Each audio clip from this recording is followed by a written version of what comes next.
No, I didn't know I had that much media. That warmed your heart, didn't it? 10 cameras, it's okay. Hey, Terry, we'll show you. Wow. I think it's from 1974. Yeah, that would have been the first Super Bowl. Yeah. Nope. Okay. Cool. All right, are there any questions for Mr. Bradshaw? Anybody?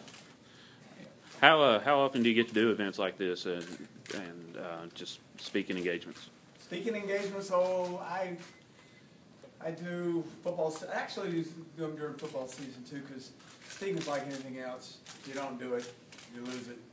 So I do maybe 40. Wow. 40 a year. Well, it's something you can do till, television comes and goes, kind of like football comes and goes. And I started trying to develop a style 28 years ago, and have been able to do this for that long a period of time. And it's something that, and I'm 63 and I'm still doing it, and hopefully, when Fox moves me out, I've been doing this so long, I can still do it. This is what I enjoy doing. Before you got into TV and doing this, did you ever think seriously about getting into coaching once you got done playing? Never. You know what? I never once considered coaching. Wow. I think probably, and most,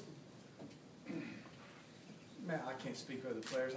I just know when I was through playing, I wanted nothing to do with football.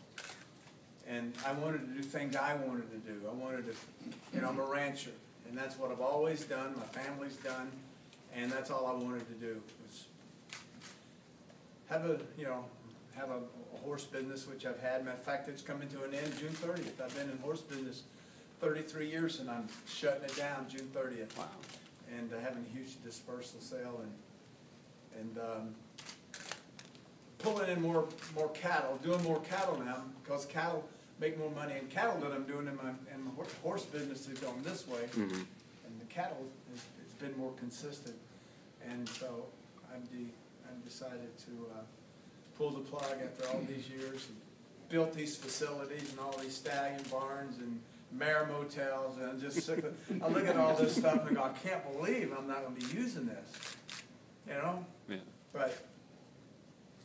It's going to be a sad day. Matter of fact, all the people we already let a bunch of folks go. We're just shutting it down, and it's beautiful, beautiful ranch. But I'll stay there and just where horses stalled up, we'll put some cows in there.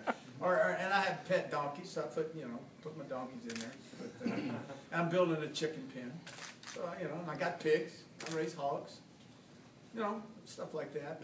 But that's what I enjoy, and I've always said if it weren't for television, I would just been a farmer. Just been a farmer. And then the speaking thing I kind of stumbled onto it, and so that's been nice. Gary, what was your reaction when you first heard the revelations about the New Orleans Saints with the bounties? You know what? Didn't bother me. I know Greg Williams. That's how he talks. And it just didn't faze me a bit. You know what? I didn't see what the uproar was. I just saw it, that that's Greg. It's said all the time. Players say it. It's the thing that made the game great and which generates billions of dollars in revenue for the league now. Has always been, what do they sell? Contact. Used to be on television, they'd have, the 10 top hits of the week. They don't do that anymore. Lawsuits primarily, but that's just our game is a tough sport, and people that play defense are wound a little bit differently than people that play offense. They're the aggressor, and you get them, and it's just a part of it. We accept it. And I think one of the wonderful things as a quarterback was that I wanted to be respected as a tough guy. Hit me, I get up. May hurt, I may not want to get up, I'm getting up. And that was my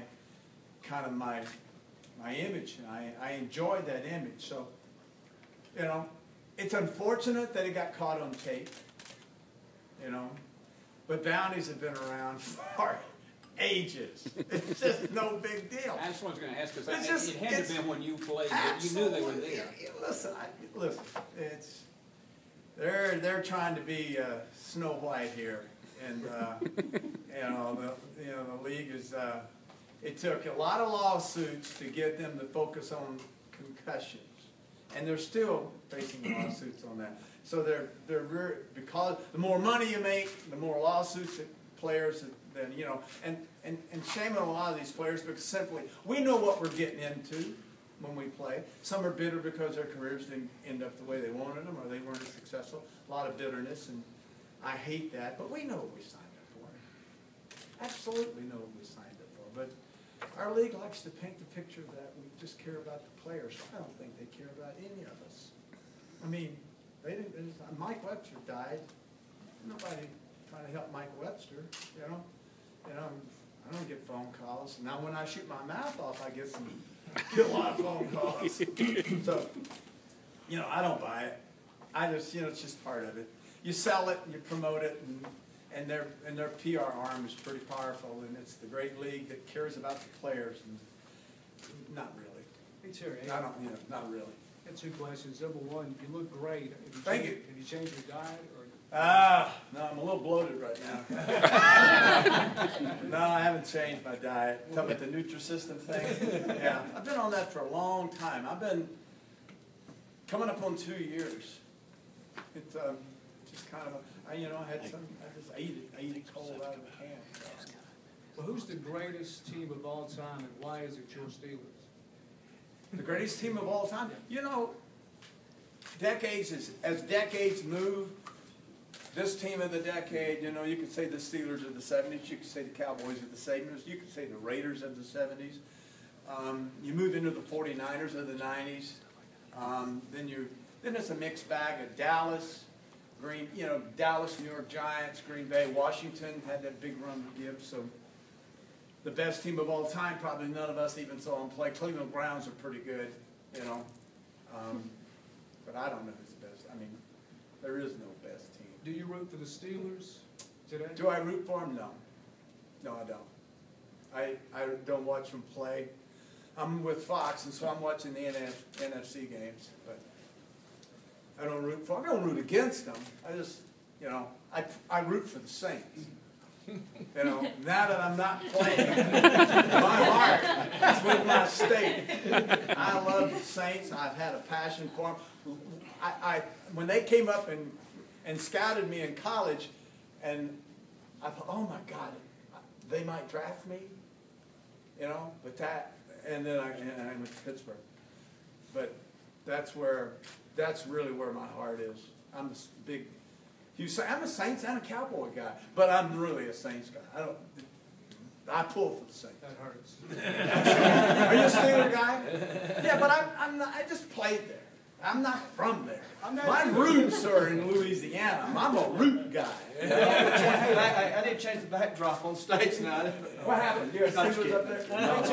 You knew I'm not an Alabama guy either. I'm an LSU guy. You knew Art Rooney personally. Hang on a second. Have anybody else? You had a chance to ask a couple. One question, Terry. I was speaking of the Rooney family had more seemingly loyalty to their coaches. The Steelers have had fewer coaches than anybody else in the last 42 years or so. Why is that? Well, Dan Rooney has a great formula, and he needs to put it in a bottle and make sure it's locked up for Artie, his son, when he passes on. The reason is because they've only had 3 head coaches in your lifetime, probably, and starting with Chuck Noll and moving on to I can't even recall. Bill Cowher, and now the guy they got now, Tomlin. Yeah, I told you I didn't keep up. Can anybody in here name the 32 head coaches in the NFL? Can anybody? I can't. I couldn't do it last year. Thank God we didn't have a quiz on Fox. I told Jimmy Johnson, I said, I don't even know who these guys are. They changed so much. 7 new coaches last year. But primarily is because they've had 3 head coaches in your lifetime. So there's been continuity over long periods of time. Successful head coaches keep their head coaches, and then they have a patent, they have their formula, and then if that coach gets an opportunity to move on, they know what they want to fill that spot. And they're amazing. I mean, for a team that struggled for 43 years and did nothing, they have been blessed. God has blessed that team since 1969 when they drafted Joe Green. Straight up the ladder. The draft is tonight. Kind of, what are these kids going through tonight? You know, this first round of these kids. I don't know. It's different. Because when I got drafted in 70, I was the first pick in 70, I was going bass fishing. And my dad said, what are you doing? And a friend of mine had loaned me his bass boat. I said, I'm going fishing. Well, he said, the draft's today. Well, I'm going to go in third or fourth round or something like that. You know, I'm going fishing, man. I'd rather fish. But my dad made me stay home. I was steaming. And then I got picked number one. Didn't mean, you know, I was going to Pittsburgh, you know. All right. Well, thank you all so much for coming. I'm not through. Is that it? All right. Mass media. I love it. This is good stuff. Thank you.